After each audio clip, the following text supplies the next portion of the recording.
What is going on, Chess YouTube? In today's video, we're having a look at Praggnanandhaa's round number 12 match in the 2025 Tata Steel Chess Tournament, and this game was insane. Let me tell you, Praggnanandhaa is going to start by sacrificing his knight, and then he sacrifices his queen. Again, this game against Alexey Sarana was unbelievable. Let's dive right in. Alright, in the game, Praggnanandhaa opens 1d4 and Alexey Sarana goes 1 knight f6, the Indian defense. Then we have c4 and e6, and here Praggnanandhaa, very interestingly, he does go knight to c3, allowing bishop b4, the Nimzo Indian defense. But here, Alexey Sarana, he has other ideas in mind for this game. Instead of bishop b4, that is the absolute main line, he does go d5, immediately transposing to a queen's gambit declined, and now this move d5 is usually not played until white goes knight to f3 in these structures, because here white gets a very good version of the queen's gambit decline exchange variation with the move c takes d5, and then after e takes bishop g5,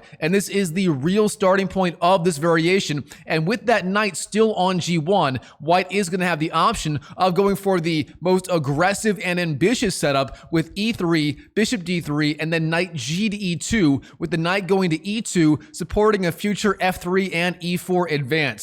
Now here, of course, white has pressure on that pawn on d5. Black should go c6 to defend, and Alexey does do that in the game. So c6 played here, and now the main move for white in this position is just e3, but as usual, Praggnanandhaa, being a very tricky player, he mixes things up here and does go queen to c2 instead. The idea being you are clamping down on that f5 square and stopping bishop f5, but overall, this move is a little bit less flexible than e3, and black should have a number of decent setups against it. And here, Alexey Sarana goes for a very interesting reply.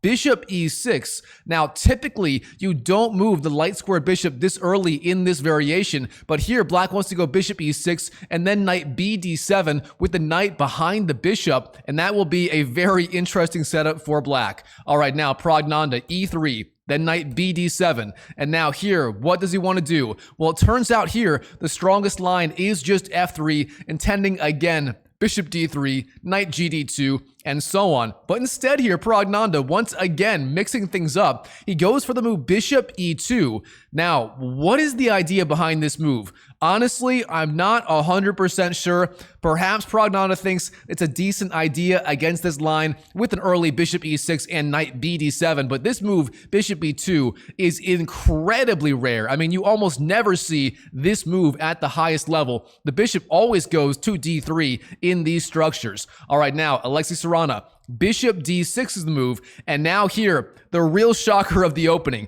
Praggnanandhaa, bishop d3. All right, one more time. Praggnanandhaa goes bishop e2, then bishop d6, and then he goes bishop d3. Now, what is the idea behind this?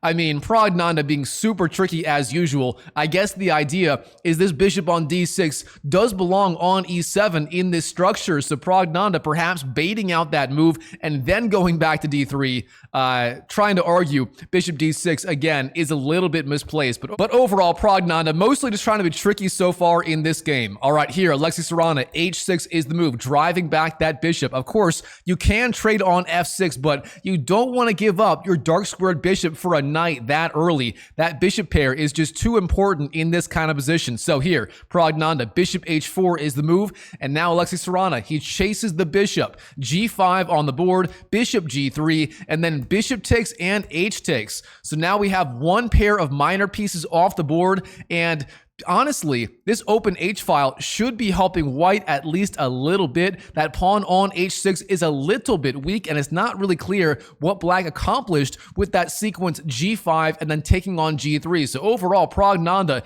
seems to be in the driver's seat so far in this game. All right, now here, black has a wide variety of moves. For example, queen to e7, knight g4, and h5 are all playable. In the game, queen e7 was played, perhaps with the idea of setting up long castles on the queen's side. Now Praggnanandhaa, knight to f3 is the move, and now here, sure enough, long castles is the right idea for black. But here, Alexey Sarana, he goes for a much more aggressive idea, g4, immediately putting pressure on that knight on f3. However, I do want to point out this move g4 turns out to be a little bit weak. Instead of that, again, long castles was the right idea. And the problem with this move here, white can simply go knight to h4, and here this knight completely locks down the open h-file, and that means white is going to have the option of castling short, and black really isn't going to have any good pawn breaks. White has complete control of the h-file, complete control of the f5 square, and that means future f5 advances are going to be incredibly hard to achieve. So here, if black castles long and white castles short, then white is going to have a field day attacking the black king. And sure enough, that is what happens. So Alexey Sarana, again, he has the option of castling long immediately, but instead knight b6 played in the game. And now here Praggnanandhaa short castles and finally long castles for Alexey Sarana. Now here, of course, we have that famous opposite sides castling scenario. Now, in this sort of pawn structure, the famous Carlsbad pawn structure, you almost never see white castling short while at the same time black castles long. That is a rarity. Typically, black will castle on the same side of the board as white. Now here, white's main attacking idea is to launch his A pawns and his B pawns down the board immediately. And again, black is going to have a very hard time generating any sort of attack, as again, you can't advance the H pawn and you really can't advance the F pawn, as white has complete control over that F5 square, meaning white is going to have basically a free hand to do whatever he wants. Now here, Praggnanandhaa, how does he want to continue the attack? Well, he finds one of my favorite moves on the chessboard. That is the move a4, initiating the alpha 0 attack on the queen side. Of course, the idea with this move, white is threatening a5, driving back that knight, and maybe even threatening a6. That would be a very scary idea. Of course, this wasn't fully necessary. There were plenty of other ideas. For example, rook f to c1 and b3 are also top lines according to the computer. Instead, a4 played in the game.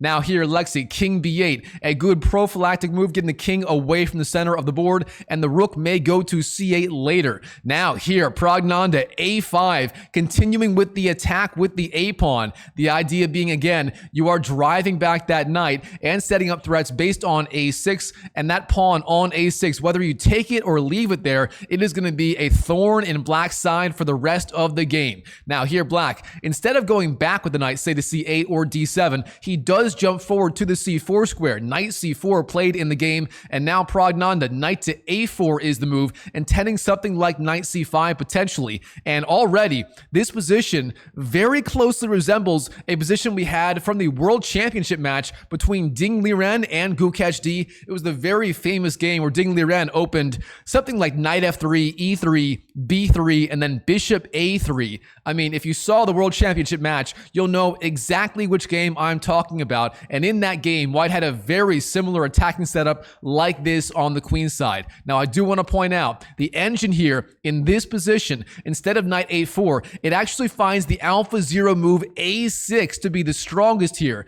Yes, black can go b6 or b5, but either way, white's attack continues according to the engine. Now, instead, knight a4 played in the game, a slightly more human-looking move, the idea being the knight is coming to the c5 square, and it's very hard to challenge that future knight there. I mean, black would have to go, say, knight d7 to challenge it. That is not a very good square for that knight. Now here, black goes knight d6, retreating the one knight, and this knight on d6 is wonderfully placed. It has good access to both c4 and e4 squares, for example. Now here, Praggnanandhaa, knight c5, as promised, jumping in with the knight, and now one of the many threats could be, for example, a6, maybe rook a3 to b3, maybe queen b3, and so on. I mean, Praggnanandhaa has just a million different ways to proceed with the attack in this position. And Alexey Sarana, he knows this, and he immediately tries to shut things down on the queen side with the very precise move a6. The idea being you are blockading that alpha 0 a pawn on a5, stopping the a6 advance later.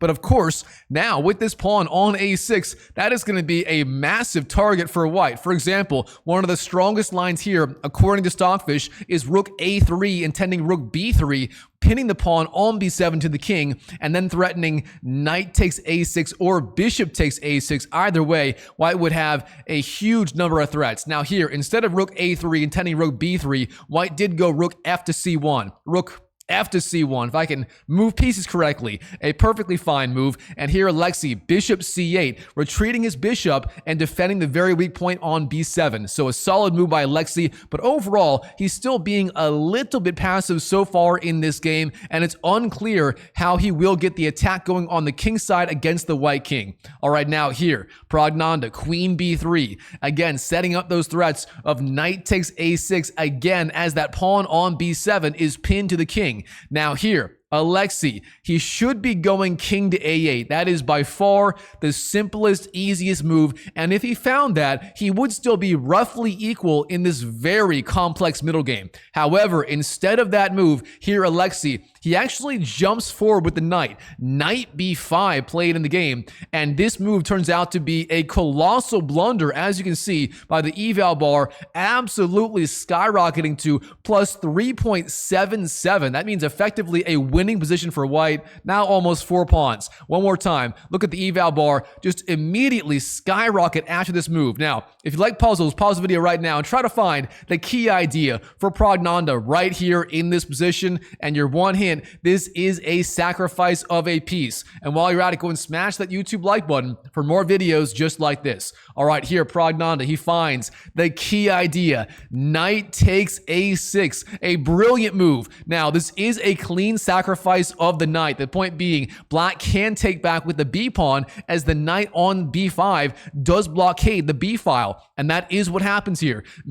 B takes A6 played in the game, but now with the pawn on the B file no longer on the B file, the pawn on C6 is now undefended. And here Praggnanandhaa, he just swoops in with his rook. Rook takes C6, giving up the knight for 2 pawns. Now black no longer has the pawns on B7 and C6. And meanwhile, white's attack just rages on. I mean, already he's threatening bishop takes B5. Then after A takes, queen takes B5. And even if black tries to block the attack, something like rook B6 would continue the attack forever. All right, now here, what should black be doing? The computer finds a bunch of different tries to hang on, but none of them are very fun. For example, rook D7 is one idea, king to A8 is one idea, knight to E4 is one idea, and knight to E8 is another. In the game, rook D7, played by Alexey Sarana, trying to defend along the 7th rank. A decent try if I ever saw one, but the problem with this move, it cuts off the bishop's defense of the F5 square. And here, Praggnanandhaa, he finds the key idea instantly. Knight to F5,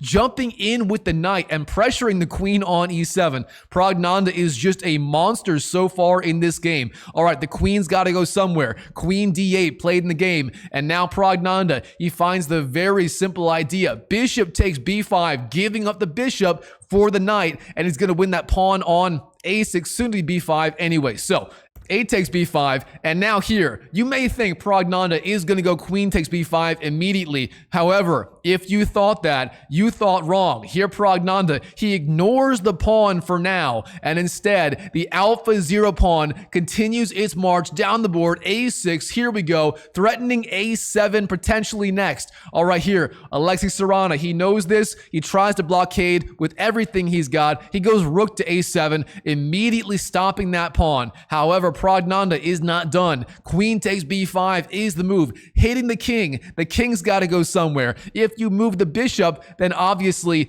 A takes B7 would be a very easy move, but you don't even have to do that. You could just go say rook B6. That would be even stronger. So here, of course, the king has to move. King to A8 played in the game. And now Praggnanandhaa has effectively a winning position. There are many different ways to finish off the game, but the one Praggnanandhaa found in this game is truly spectacular. I mean, this sequence really takes the cake. Here, Praggnanandhaa, he gets one more piece into the attack. Knight D6, a very good move. Again, just shuffling the knight over, getting it into the attack, and avoiding the attack by the bishop on C8. Now here, Alexey, he's got to find some way to defend, and the move he played in the game is about as good as any. He goes bishop D7, pinning the rook on C6 to the queen on B5. Not a bad idea, but here, Praggnanandhaa, he finds just an absolutely diabolical move to finish off this game. This move right here by Praggnanandhaa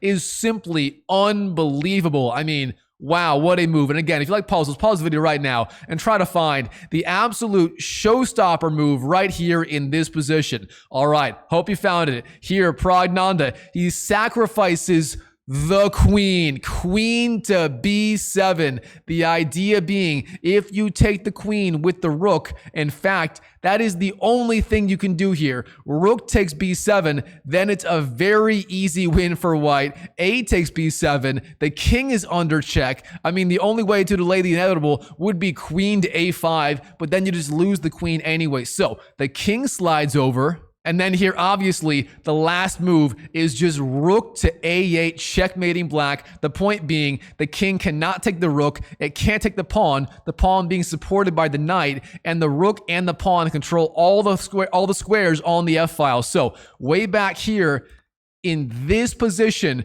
queen to b7, the queen sacrifice to seal the deal. Black is getting checkmated in short order, thanks in no small part to the alpha 0 pawn on the a6 square, perhaps my favorite piece on the chessboard. Wow, what a game between Praggnanandhaa and Alexey Sarana in round number 12 of the 2025 Tata Steel Chess Tournament. And honestly, Praggnanandhaa is playing just spectacularly so far in this tournament. I mean, in my opinion, this guy deserves to be, easily one of the top 10 players in the world. I think he will be there very soon. Right now, he is rated 2741, but with the way Praggnanandhaa is playing, I mean, this guy is going to be way up there very, very fast. I'm calling it right now. Praggnanandhaa is going to be easily a top 10 contender in the very near future, especially with games like this. So, all right, Chess YouTube, hope you enjoyed this video. If you did, comment down below, especially comment about the insane queen sacrifice by Praggnanandhaa. This one was a showstopper. So let me know what you thought of this game and the queen sacrifice, and of course also the knight sacrifice that started it all. Knight takes a6 on move 22. So let me know your thoughts on all of this. And if you want to see more Praggnanandhaa action, check out this video right here where I covered yet another one of his latest games from the 2025 Tata Steel Chess Tournament. So if you want to see more Praggnanandhaa chess games, check that video out, and I'll see you in the next video.